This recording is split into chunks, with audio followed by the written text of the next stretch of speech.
First tonight, we are looking at safety going forward as Austin begins the new search for a new police chief. We first broke the news on KXAN News Today. Chief Art Acevedo is leaving Austin for a job in Houston.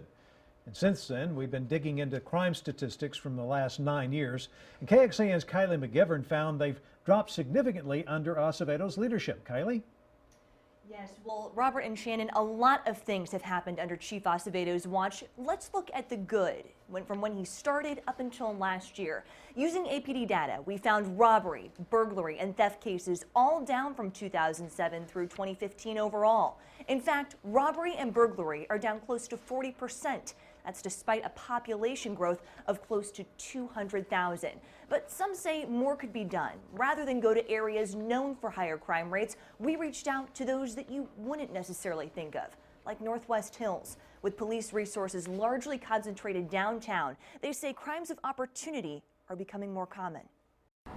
My family and I have lived in the neighborhood for 11 years. It's where Shannon Maroney and her husband chose to have a family. You can see why. Lots of people out walking their dogs and walking with their kids, and it's just a really tightly connected neighborhood. Now she says they've become closer than ever because they've had to. We have noticed, I think, an uptick in just what we call crimes of opportunity. So just car break-ins, sometimes home break-ins by people who are just going by systematically and trying the door on every car that's parked on the street.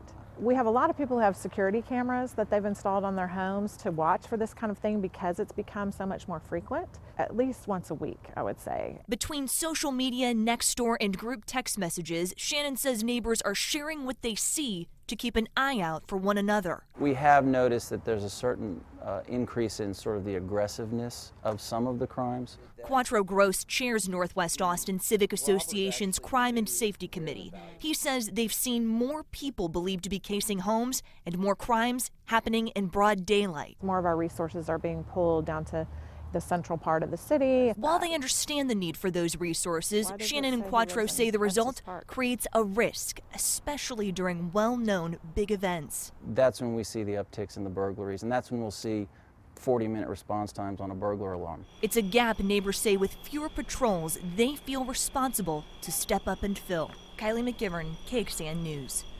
Acevedo will be back in Austin tomorrow to talk about his decision, and KXAN News will be there. Not long